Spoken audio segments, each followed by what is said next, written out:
Defense Minister Rajnath Singh has arrived at the venue. He is being escorted inside the hangar where the ceremonies are to take place. I can see the Defense Secretary and the military brass who are escorting the Defense Minister Raksha Mantri Rajnath Singh, and he would be going and meeting the families, and then yes, so Defense Minister there with a pat is speaking to the daughters of General Rawat, and rest of the family members. We can only rightly assume that the Defense Minister, in his words, is telling the families that the nation stands with them, that we are one with them in this hour of grief and sadness, and that they should not feel alone in any manner. It's a void that cannot be filled.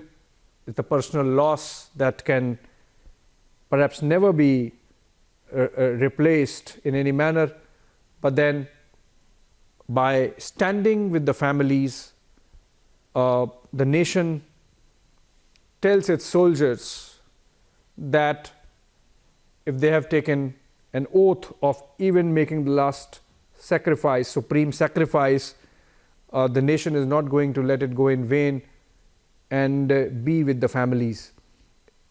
The Defense Minister, having comforted the family members, now being taken to the area where the dignitaries are standing, I think before the ceremonies start. Niranjan Narayanaswamy is with us in the studios. Niranjan, it's been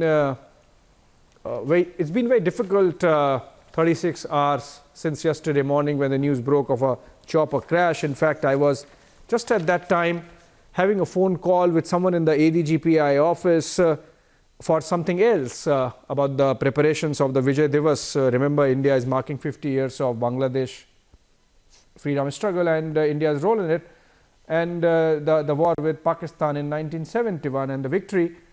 And I was trying to gather some details when the officer said, "Hang on, I have received an information that there is a chopper crash that has happened. Let me get back to you." And since then, it was a period of uncertainty.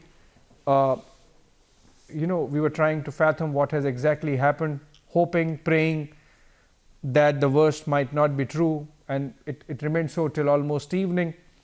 In fact, it is now emerging that General Rawat did indeed survive the crash. He was alive when he was pulled out of the wreckage, and he actually passed away on the way.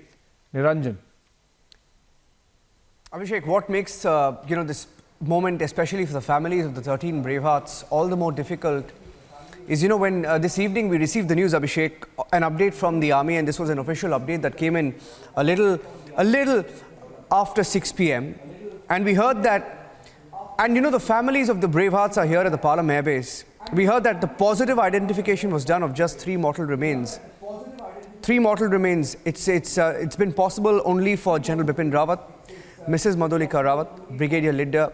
Their mortal remains have been identified, and the mortal remains will be released to the next of kin after the tribute here at the Palam Airport. It's all the more difficult also because the process of positive identification of the mortal remains is continuing for 10 others, Abhishek. There are 13 mortal remains brought to the Palam Air Base. 3 of them have been identified.